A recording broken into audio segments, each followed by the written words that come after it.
Hey everyone, welcome to the Primal Blueprint Podcast. If you're listening to this, this is also a video episode as well. I'm going to start to do more of those.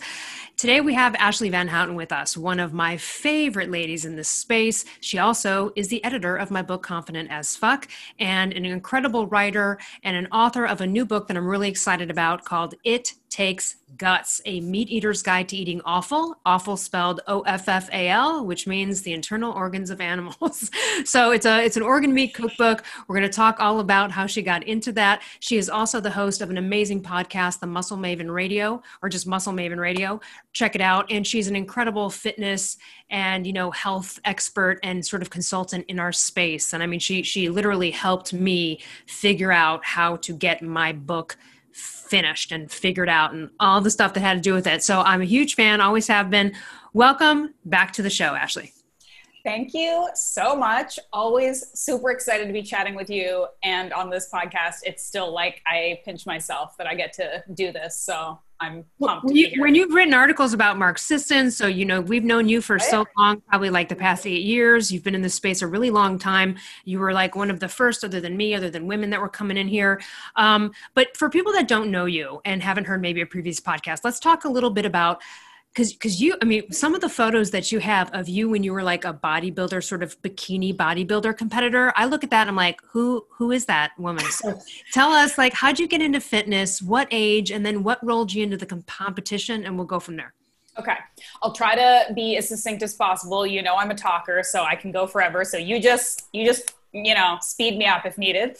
But basically, I've kind of just always loved muscles. I've always been interested in fitness and sort of the human body and what it's capable of. So as a young kid, I had older brothers, so I was watching like wrestling and American Gladiator, and I just kind of always appreciated shows of strength. And as I kind of was getting older and growing up, like I wasn't super athletic, or I didn't consider myself to be, because I think we skew athleticism so strongly to like team sports and ball sports and stuff. And I played a little soccer, volleyball, but I wasn't like a team sport person. So I'm like, I'm just not an athlete. I like to watch it. And then, I went through university and I got into CrossFit like everybody did when CrossFit was kind of big in sort of the, 2007-8 range. And I realized that I really loved it. I really loved being strong. I really loved having muscles. I liked working hard. And I liked the empowerment that came along with being able to just be physically competent, like being able to do pull-ups and deadlifts and be strong. I was just really, really enamored by that. And as this was happening, this was just like fun stuff that I did while I was working. And I had a background in marketing communications, and I was doing corporate work and like putting on the power suit and going to work every day kind of deal. But I also have always loved to write. And so on the side, I was kind of like writing for the CrossFit Games or writing for Paleo Magazine, or kind of just doing some of this stuff that was allowing me to use my skills in an area that I was passionate about, right? Because a lot of people don't get to necessarily apply their skills to their passion in their job. They're just kind of doing something that pays the bills, which is what I was doing for a while. And so it just kind of was like a natural progression from kind of CrossFit moved into maybe more like powerlifting, and I competed a little bit in powerlifting, really enjoyed that. And then I moved from there into bodybuilding, literally just because it was one of those things. I feel like a lot of people have this story where people are like, hey, like you kind of have some muscles. Why don't you try a bodybuilding competition? That'd be fun. And I was just sort of like, all right, like, why not? It's like a fun kind of experience, and it'll teach me something about myself. And I think like you, like a lot of us in this industry, we like to experiment and learn and use ourselves as kind of the guinea pig. And so I was like, all right, well, like, let's see if I actually could do this and like see what happens and see how it feels. And so I did some bodybuilding competitions. Gotta say, figure, not bikini. We're very particular about our categories. What's the difference, by the way, between figure and bikini? Yeah, so and they're changing all the time. I can't really always keep up with it, but there's sort of bikini, figure, fitness, physique, and bodybuilding. And they sort of go up in terms of their muscularity, in terms of what's kind of expected from an aesthetic standpoint. Bikini, and again, everybody goes into the place where they feel the most comfortable. Bikini is a little bit more of the sort of beauty pageant kind of feel. They all are, but bikini is a little bit more like, are you slim and kind of have the very feminine, but it's sort of flirty on stage, whatever. Figure tends to be, I describe it as a little bit more like a CrossFitter that dieted down a bit. So it's like still very like athletic, There's really like, it's like broad shoulders and nice muscles, but not overly big or lean necessarily. And then it kind of goes up from there. But anyway, I was into figure because I didn't really like the bikini kind of presentation. And also I just have super wide shoulders. So that's where I ended up.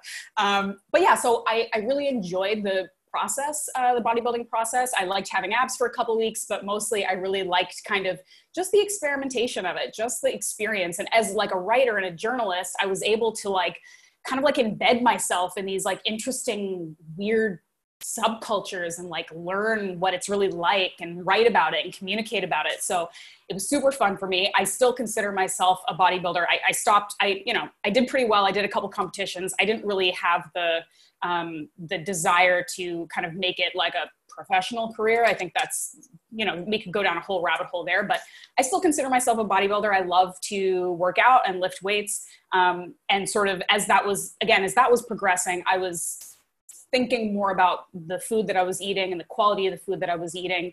And I was caring more, as you get older, it's less about what can I get away with and what fits my macros and more like what is nourishing me and what is helping me.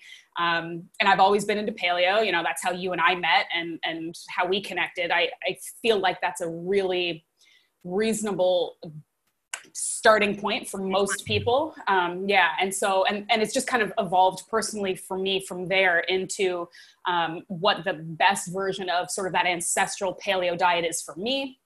And that led into real nose to tail eating and exploring that and exploring sort of the undervalued cuts of the animal and how we could make that a bigger part of the conversation within this sort of big conversation that people are having right now around sustainability and morality of it and all that kind of stuff. And so we can get into kind of more about the book later, but that's sort of how it all kind of came to be where I am right now. Tell us about being a writer, because it's, it's not just this book. You've been a writer for many, many years. You're just a writer who finally wrote a book. So tell us about that. I mean, any pitfalls to being a woman writer you noticed over time, things like that. I mean, I certainly have had many moments, and I've talked about it on podcasts, for example, in the entertainment industry, being a comedy writer or any of that kind of stuff.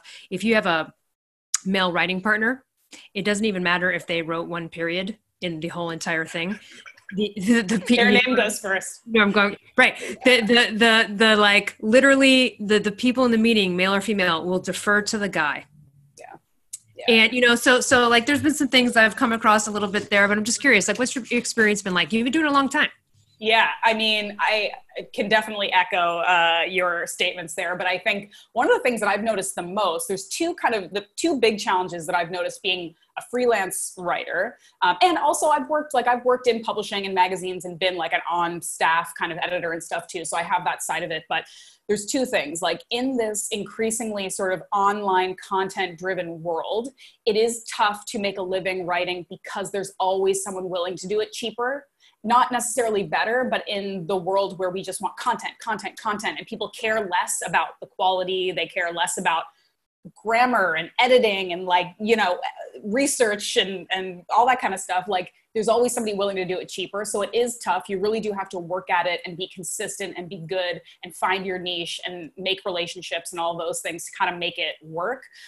So that's a big part. But the other thing that I've noticed, and this is why part of my many kind of hats that I wear in this industry is being somewhat of like a fitness and wellness consultant, like a consultant to fitness and wellness brands, because I'm noticing, and I'm sure you can relate to this, that there just is a lack of inclusiveness in a lot of these conversations, both like culturally, but also, not enough female voices in this world. And so coming from the real meathead bodybuilding world, the podcasts that I listen to, the articles that I'm reading, everything that I'm consuming is men talking to men about men stuff. So it's like the studies all have to do with men, and I'm reading articles about like ideal leanness, and it's like if you're not sub 15%, like you're a fat asshole. Sorry if I can't swear.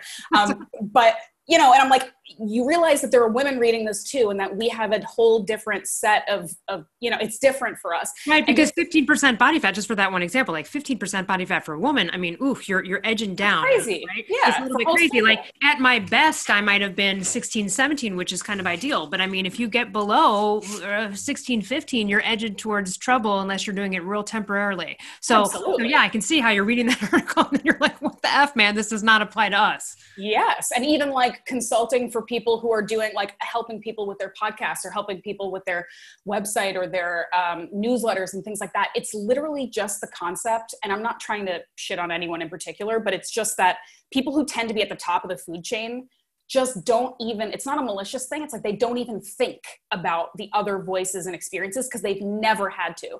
Whereas women, people of color, people with different abilities, all that kind of stuff, we're constantly primed to think about a situation from different points of view. So just being in a place where I'm like, hey, do you want to hear what a woman thinks about that? Or like, hey, do you want to think about maybe what these people over here have to say? Like just trying to do that more frequently has really been a goal. And I feel like it's rewarding because for every instance that we have, like you described, that's like frustrating and irritating, it is great to hear people say like, oh, it's so good to just have like a woman's voice or to have the inclusion of somebody else in the conversation. It's not just a bunch of muscle bound dudes all the time. It's not, because again, I've said this before, but the more perspectives in any conversation, it's always better. Even if you disagree with 90% of them, just having different opinions and voices is always going to make things better. So yeah, I remember some, over the years, there's been a lot of people who have wanted to do like some kind of documentary on health or paleo or whatever, so they'll reach out, of course, because they want more to be a part of it or whatever. So one of these people had reached out and I looked at their roster of like who was in the film and I wrote the back and I go, hey man, are you going to have any chicks in this movie?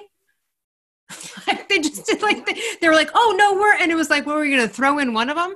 Now it's getting better than when you and I started. But when you and I started, like it was like us and like Morgan Gaudes and Terry Walls. Like, you know what I mean? Yeah. So no, it's really great. And, you've been doing it a long time. Honestly, there was no one that I trusted more with my book than you. But let's start to get into, when did you start to experiment with little organ meat? Like, I think if you like pate and stuff, everyone's dabbled in a little liver, every now and then, but that's like kind of, or a little marrow bone, but that's like as far as a lot of people are willing to go. So what made you start to go, when you're starting the nose to tail approach, what made you want to branch out and be like, I wonder what brains taste like? I love that. I need to like put that quote on social media somewhere. I wonder what brains taste like, because I actually have thought that. I mean, I think, so looking back, like a lot of times people will tell me like, oh, I'm interested in organ meats, but I didn't grow up eating that way, so I never could. And I'm like, I didn't either. Like I grew up in Canada to American parents, like very sort of, I ate what people in the 80s and 90s ate growing up. So I ate like bread and skim milk and pork chops and whatever, average sort of Canadian American meal was. I didn't grow up eating particularly exotic or nose to tail or anything like that. But I did feel like, it's funny how we talk so much in like the wellness world about like maybe trying to be like intuitive and instinctive about, and like listening to your body and honoring what it wants. And when I look back, I always gravitated towards meat and towards like for example, dark meat instead of light meat, or like the kind of more like fishy, oily fish rather than like a white fish. Like I always gravitated, towards those like really what turns out to be the more nutrient dense kind of things, right? Yeah. And when I, graduated university and I was traveling and I was living in different countries and I was in New York and being exposed to so many different types of cuisines and different cultural foods and things like that, I just always wanted to try new things. And so that often meant different animals, different parts of the animal, all kinds of different things. And I just I never had that approach that I think so many people have. And I know because my friends are telling me this all the time as I write this book, where they're like scared of something different. They're like, oh, that's different. Ew, gross. Ew, I don't want to do it. I always like, ooh, that's different. Like, give me a bite of that. Let me try it, and it didn't mean that I always loved it, but I just was willing to give it a shot. And as I was doing that, I was starting to realize like, I'm not just doing this for the fun of it and to like, gross out my friends. Like I enjoy this food. I really enjoy it. I feel nourished by it. I like it. And that was, years ago. That's probably like a decade in the making now, but it was really only sort of in the last couple of years as I'm trying to honestly find my niche and my space in this industry and like grow my career and my work. And I'm thinking, how can I add value? Like, what can I do in this world that, you know, can be seen as very oversaturated? Like, do you need another girl that's just like, I like paleo? I don't know. Like, I'm kind of good at everything. I'm not really great at anything. Like, I don't have a niche. And so I'm thinking, okay, what's something that's unique to me that I feel passionately about? And it was organ meats. That's really what it was. And, you know, I have to like, done it. No one's really done it. I mean, there might be some, but it's not really any time recently. Has anyone done what you've done with this book? Yeah. And the people who have, like, I did some research of like, you know, what organ meat cookbooks are out there. There's, you know, and even if you look at like the Amazon rankings right now, like anything that's sort of like in my wheelhouse is like hunters, like barbecue guys, like big dudes wearing camo, or, you know, French trained chefs, right? And I'm just like, I just feel like, again, it's like we're talking about this sort of inclusiveness. It's like, I'm a pretty normal person. Who knows what that means? But it's sort of one of those things where it's like, I didn't grow up doing this. I'm not professionally trained. I'm just a person who's interested in being healthy and making the least harmful impact on the world by the way that I eat. And I want to encourage people to try new things. And this is the way to do it. So I feel like I am kind of leading edge just in the fact that I'm a different, and I hope to reach a different kind of group of people with this book anyway. Tell us, like, well, for example, you know, when I love marrow bones, but when I first cooked them, that I remember, I'm sure I've had it in other things, but when I first like tried it, the first batch was terrible. Actually, it was really bad. And I was like, ooh, I don't think I like this. And then someone was like, no, try it again. And I did. And then like, I love it. You know what I mean? And again, so it does take experimenting. And I think should have had your cookbook then, because I think I effed up on the first try. Tell us, out of all the things that you've cooked, you have like a stuffed beef heart and so many amazing things I've been watching you since you were kind of, you know, in this, gearing up for this book, doing it, you know, all of your stories on Instagram and watching all the different things you're eating. Of all the things, because you've eaten all the what we consider to be like the grossest stuff in the world, brains, intestines, you know, all the hearts and livers. What was one that you're like, ooh, that's going to be tough, and that you actually loved? Okay. So I thought it was going to be tough, and then I was into it. Cause I mean, I will say, like, you know, they're all probably a little tough. Well, some of them surprisingly are not, but, and you know, another thing, cause I want to be honest all the time, is that I don't love every single part of every single animal. I think I have a pretty wide palate. I think I'm pretty open-minded, but I also am not going to lie and say that, you know, raw kidney tastes like chocolate cake. Like, there are foods that are more challenging, and they're going to be more challenging for different palates. So like, for example, liver has never been tough for me. And I know there are people who think about liver and they gag. Like, it's about being used to it. It's about experiences that you've had. It's about preparation. But for me, I'm like, I don't get it. Like, I like the taste of liver. It tastes good to me. Like, yeah, you can prepare it in tastier ways, but like, I enjoy it. I will say, like, cooking and prepping brain was one that I was intimidated by, because it's a brain and I had to buy a brain and bring a brain home, and it looks like a brain. Like really intimidating and weird. Yeah. It's pretty intense. Yeah. But that one was one of the, like, the intimidation factor to the results factor was like crazy, because it's actually such a mild, delicate, and easy to eat cut of meat that chomping on some scrambled eggs with it one day. You were scrambled eggs, because it's actually a very similar texture. It's I was gonna say, it seems like it might be. Yeah. 100%. And you can make it into like a pate again, which pates tend to be like a really approachable way for a lot of people to eat it, because you're also mixing it with like cream or like, you know, brandy or something like that. You put on some crunchy, you know, gluten-free crackers or something, and it's really tasty. So brain was one that like I was quite intimidated by. And like, I have all kinds of outtake videos and pictures of me like bringing home these ingredients and being like, oh my God, like, it's crazy. Like, I'm holding a brain in my hand, but you know, you get over it. And again, it's about being used to it. Like, I know people who can't handle a cleaned, off the bone chicken breast because it's gross to them and it's whatever. Whereas that's no problem for most people. It's literally just what you are used to, getting familiar with things, getting comfortable with things. And yeah, just kind of getting rid of your own arbitrary concepts of what's gross and what isn't, because they are arbitrary. So getting over it, just get over it, and you'll have some fun experiences. That's kind of how I feel about it. I feel like if you and I we're on a Survivor Island show with a bunch of dudes, you and I would have to go kill our own animals so that we could get to the organ meat before those effers took 100%. it. We would crush it too. I would feel very strongly about us being partnered up on a Survivor-like show, by the way. We would dominate on that one. I have a feeling they would see us coming. But let's talk about that, because in the end of the day, our ancestors didn't throw away this stuff. Yeah. We discard it, we throw away, we don't look at the stuff in the store. You know what I mean? It's very rare that people are eating like organ meats like this, or even, trying. I mean, nowadays I get it, with the carnivore movement, people might throw in some liver, and you can sneak some liver in, and you can do the ground thing and throw it in a burger and hide the taste if it's awful for you. I get that. But let's just talk about the nutrient density of some of these things. Like, we know, let's talk about liver for start, because everyone knows that. And then let's talk about some of the nutrient factors and why we should consider maybe trying brain at some point, or mention another organ that we might not, think of that we should really look at. Yeah. Yeah. So, I mean, like you said, there's tons of sort of documentation that, like, back in the day, before we could sort of Google like vitamin B content of different meats, instinctively human beings just went for the more nutrient dense parts of the animal. So when they were hunting, they would immediately take out the heart and the liver and they would eat it. And like, they'd kind of give some like muscle meat scraps to their dogs and stuff, because they just knew. They didn't need anyone to tell them.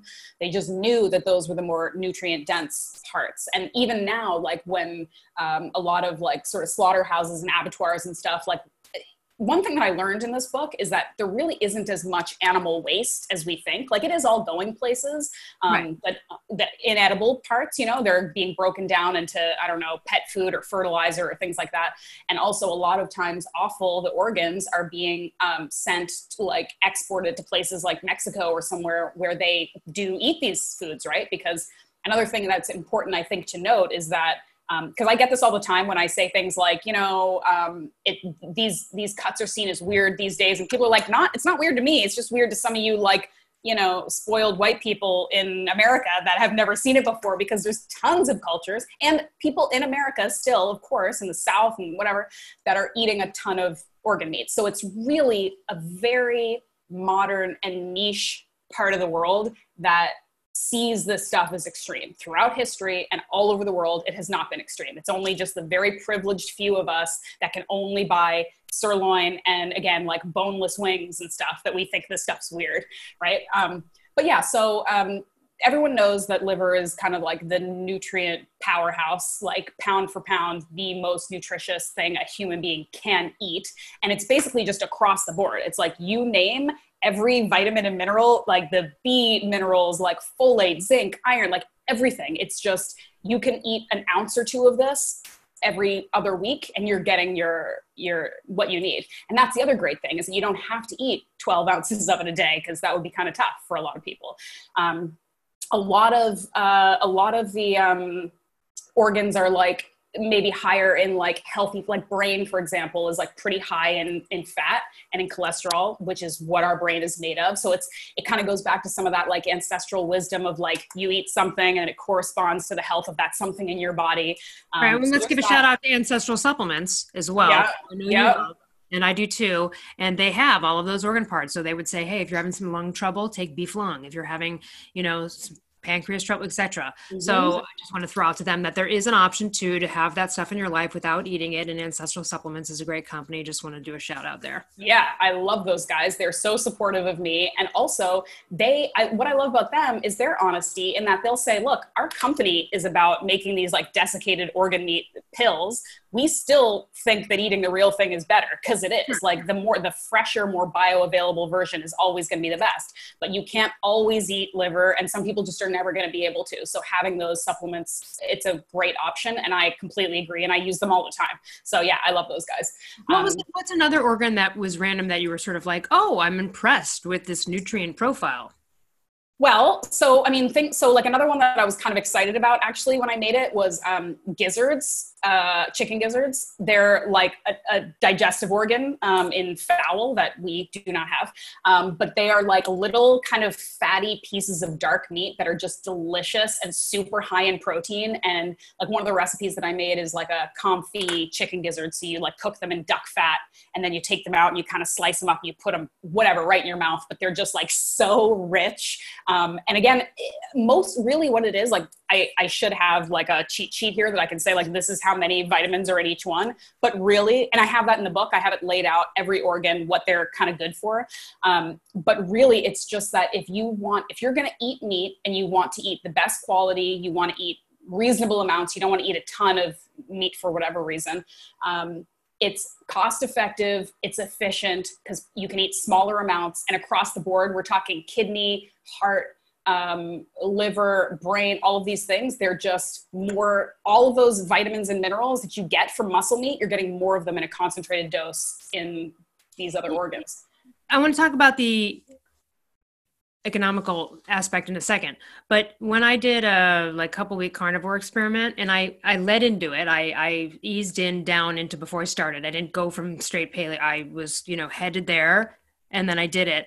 One of the things I noticed that was pretty impressive to me was I had gotten little squares that were just little like 2 by 2 inches of grass-fed beef liver, frozen, and I had them chop it up in chunks so I could just pull out a chunk, throw it in.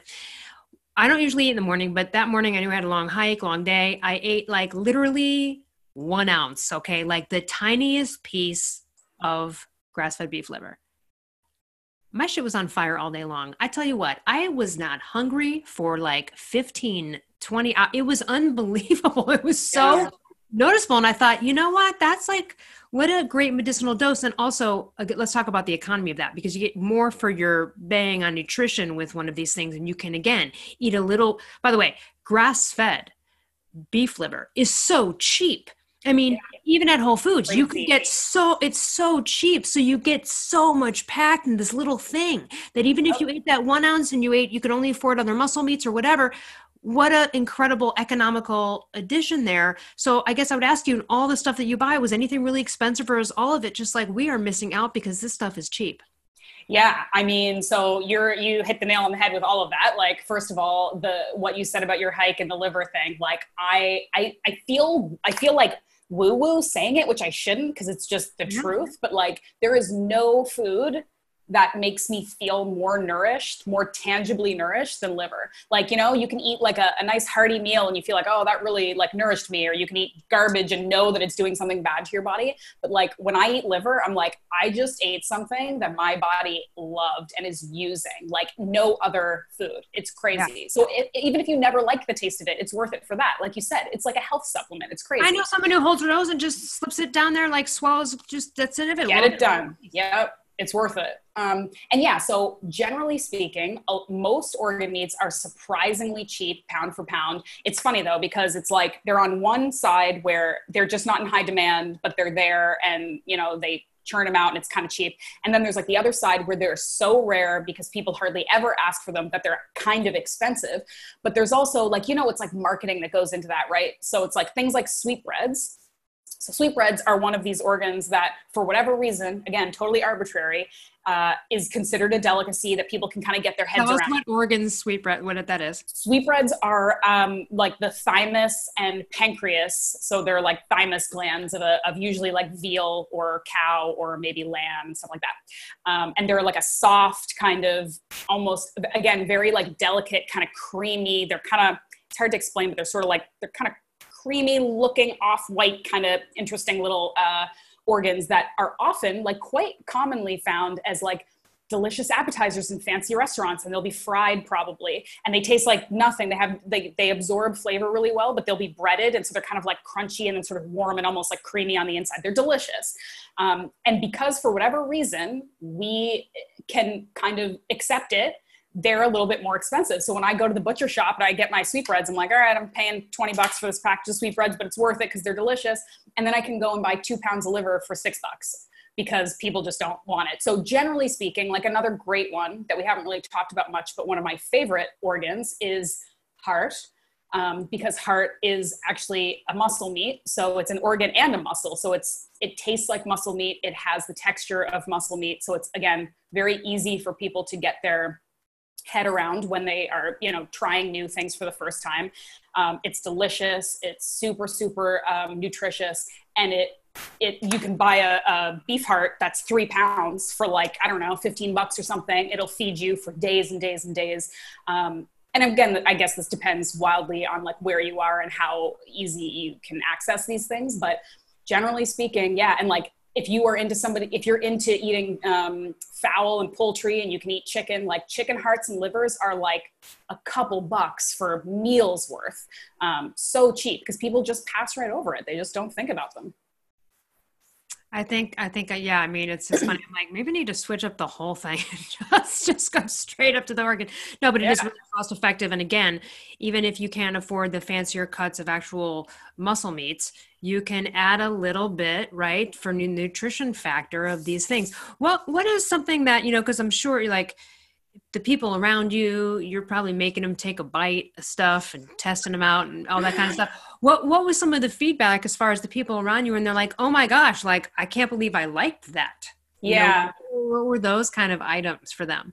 Yeah, it's so funny because I'll be honest, like this process, the recipe development process has been quite like compressed and quick. Like, first of all, I just got to say this. I got to like do a shout out that like, how much I appreciate your help during this process as like a friend and a mentor and somebody who is just supportive. Like, I gotta just say this right now, that you were, besides my partner and my family, actually before my family, you were the first person I talked to.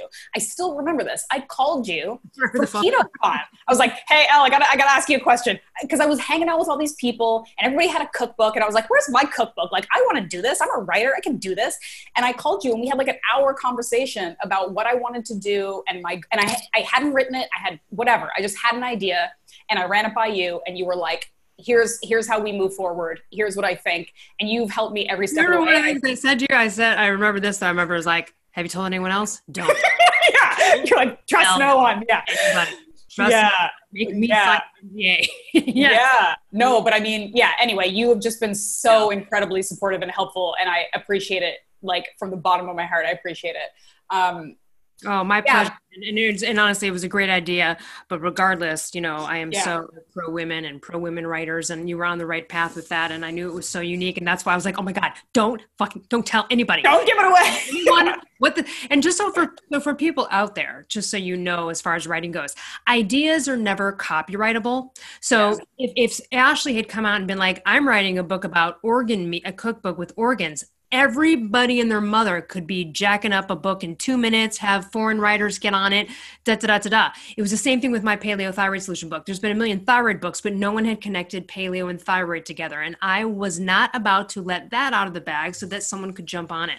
And again, it's not about like living in fear that people are going to steal your ideas, but it's the reason why one, studio in Hollywood does the movie Ants. And then a month later, someone comes out with like A Bug's Life or whatever, right? Yes. It's because someone, there was some intel that got crossed. So again, if you're out there and you've got a really unique idea, please be careful who you share these things with and that they are really trustworthy because, again, if it's meant to be, it's meant to be. But I just want to side note, that's such a tangent.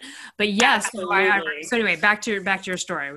Yeah. So, I mean, this experience of putting the book together and testing and recipe development has been a little bit unique because it's super compressed. I gave myself a really short timeline. And then also I've been doing the majority of this work in a quarantine, in a global pandemic. So like I haven't had a lot of people. I mean, look, people are testing it. People are, I have my partner, I have like friends, and I have my photographer who's my friend who's been taking the pictures. And this is not new. Like I've been trying to get people, loved ones, to eat the food that I'm eating for years. So, and there are definitely things that people can get their head around easier. So like, for example, one recipe that I was like pretty pumped about is I made a beef heart jerky. So I turned heart into some seasoned jerky, and I bought a dehydrator for the first time. I felt like a real, adult buying like kitchen equipment, but I bought a dehydrator, and it was honestly, and I'm sure you're the same way. Like I'm a bit of a beef jerky aficionado. Like I'm pretty into it. I eat a lot of jerky, and it was better than most that I've had from other companies. Like it was delicious not because I'm so fantastic or I came up with some special sauce, because the quality of that meat was delicious. It had flavor. It didn't just taste like, you're chewing leather. It was delicious. And that was one that, again, I'm not a big proponent of like tricking people into eating, but if I just said, hey dudes, like try some beef jerky, and they had that and they're like, this is delicious. And I'm like, it's heart. And you know, they might think that was weird or not. But so yeah, it just goes back to this like arbitrary thing. Like just open your mind, be willing to try new things, and you're going to have some delicious experiences. With that said, like there are some recipes that, are going to be tougher for me to get my immediate family to get on board with. Like, that's why I have this amazing online community. Then, you know, that's the great thing about social media. There's good and bad to it. But one of the good things is that you will find your people, no matter how weird and niche your thing is. And if my thing is eating liver and hearts and tongues, like I found a community online who's into that. And I've been posting a couple recipes, and I'll post some from the book as well on my website. And people are trying it because they're reaching out to me and they're like, I've got this heart in my freezer. I don't know what to do with it. I've got this liver. Like, what do I do with it? And so the feedback has been good so far. Sorry, there's a little bit of noise in the background. Sorry. So one of the things you were doing, I forget, because I even though I have a kind of advanced copy of a little bit of part of your book, I don't have the whole one yet because it's available for pre-order at the time of this recording, but likely not on pre-order by the time this comes out. Didn't you whip up some marrowbone into some butter? Oh yeah. Yeah. So that's good stuff. That's kind of like the jam too. Like there's ways to, so first of all, someone was telling me one time, they were like, hey, I don't know who told me this move. Maybe it was you or someone else. And they were like, hey, it was Kate Kretzinger from Kate for Wellness. She's a carnivore. And she was like, hey, when you make the bone marrow, scrape it out and put it on top of a steak and just like eat it like that. And I was like, oh, that sounds good. And it was, but then when I saw you throw it in some butter, and these are like the things you can do. You can even make a liver butter. You can make things like this and throw it into stuff to kind of hide it for the kids or whatever, if you need to give people nutrition, or to 100%. Just kind of dress it up for you. I mean, what's not good with butter in it? I mean, exactly. And like, that's part of this book too, is like, first of all, I'm not trying to get vegans to eat organ meats. That's not what I'm trying to do. And I'm not even trying to make omnivores love liver. What I'm trying to do is just provide options and start this conversation and make people kind of shift their perspective from weird is scary to weird is fun. And so there are a lot of recipes in the book that involve kind of like mixing organs with other meats, that involve hiding things in different ways and creative ways, ways where you do not taste or discern the organ at all. And then there are more adventurous ones that are like, this is straight up a piece of kidney, put it in your mouth. So there's there's a whole range of what you're interested in, because there's no rule that says how you have to incorporate organ meats into your diet. This is just, if you respect the concept of eating nose to tail, if you respect the health benefits, there's something out there for everybody, a way for you to enjoy it and incorporate it into your life, really.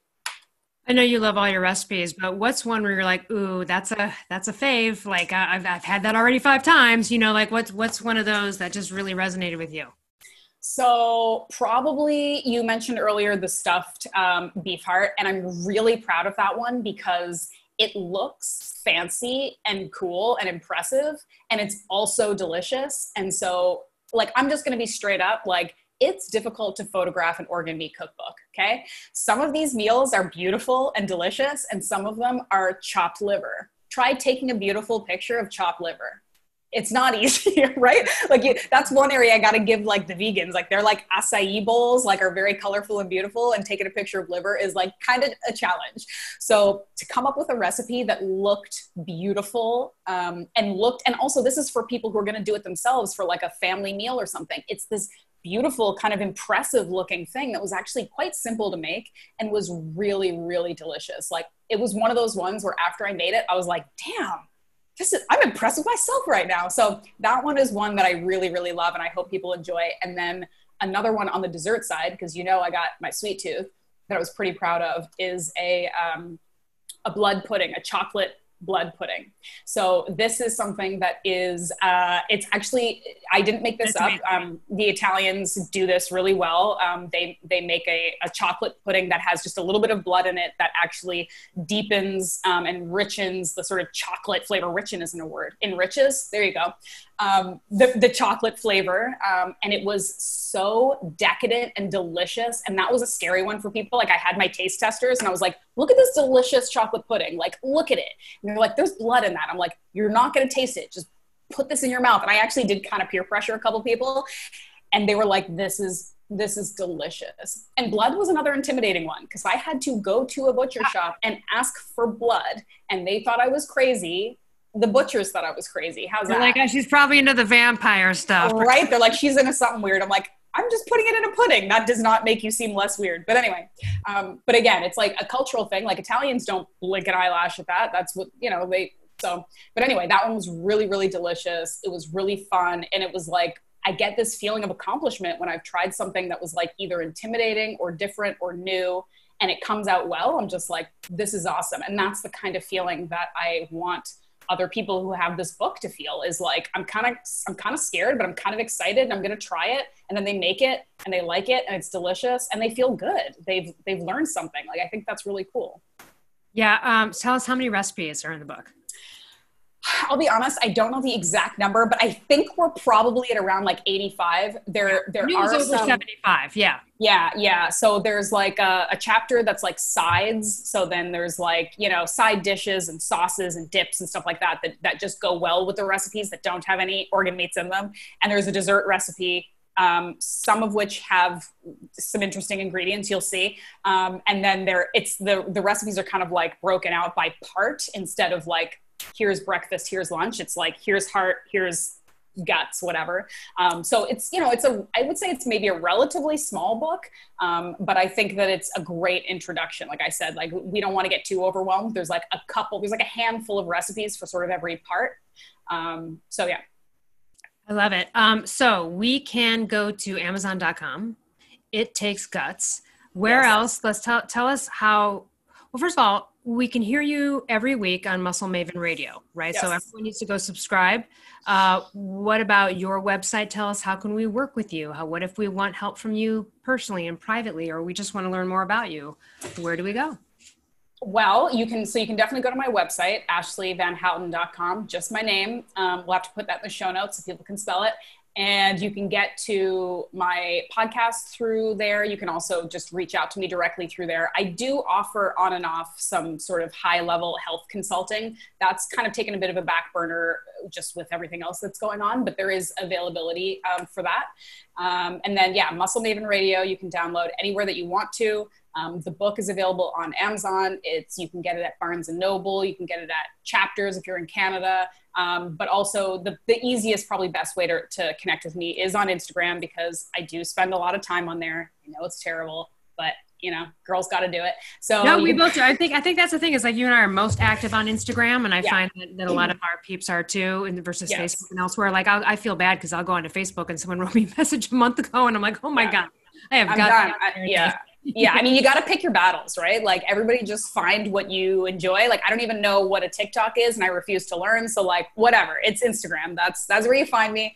The name is The Muscle Maven, and I'll post all about the book, and I've got free recipes I'm going to be putting out and all kinds of fun stuff there. So that's probably the best place to say hi.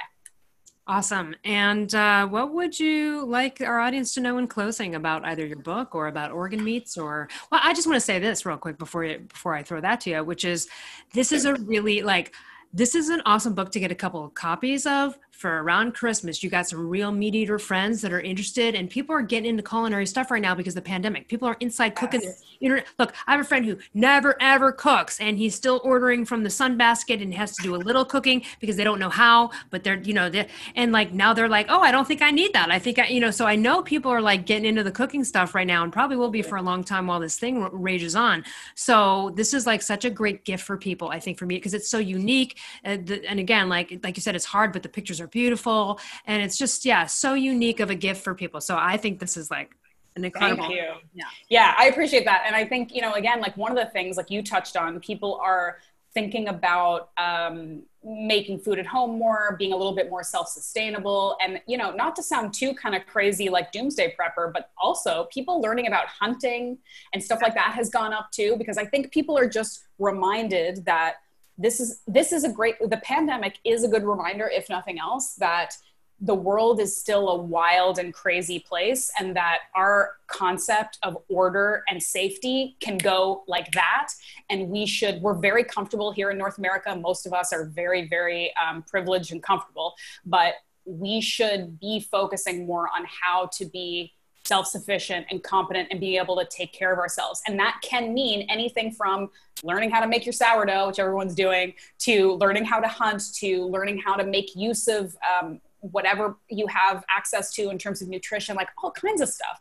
Make your money go farther right now. I mean, that is exactly what you can do with organ mates, right? Is exactly the cost benefit analysis of it. So, I mean, if that's not a reason alone. Yeah. And like the immunity part of it, the being healthy, because we all know, like we're seeing online that there's the arguments are raging on about people who want to stay inside until there's a vaccine versus the people who are pushing more of like an immune-based response. And I think that no matter what part of the spectrum you fall on, we should, of course, be trying to have the strongest immune systems possible and be healthy and resilient human beings. And part of that is nourishing your body. And I believe that a very important part of that is eating nutrient-dense animal foods. That's what I believe, and that's what's worked for me. So I think that's really important. And I think just in closing, like what I would love people to know, because we just are having this conversation about social media and what's going on in the world and how crazy it is and how scary and frustrating and polarizing life is right now. I mean, sure, it's probably always been, but maybe it just seems worse right now because of what's going on. And it just seems like everyone wants to blame other people, argue with other people, convince everybody that they're right. And it can be really overwhelming and stressful. And what I just wanted to do with this book is I don't want to talk down on people who don't eat this way. I don't want to tell people that what they're doing is wrong and what I'm doing is right. I really just want to open up a conversation with people about a different way to do things that could be beneficial, and it could be fun, and it could be enjoyable. And I think that if people approached more things in their life with a sense of excitement and adventure rather than fear, they would have a happier, more fulfilling life. And I'm speaking to myself too. We're all victims of it sometimes, but just reframing that different isn't always bad or scary. Different can be fun and exciting and an awesome learning experience. And if we can apply that to food, then we can apply it to other areas of our life. And I think that we could maybe all be happier for it. So that's what I want people to know. Really, really well said. Yeah. Hey, pandemic prizes and pandemic pancreas. Let's get on this. Yes. Cook it up. All right. Thank you so much again. It's It Takes Guts, a meat eater's guide to eating offal, OFFAL. Ashleigh VanHouten, thank you so much for joining us, and we'll catch you all next week.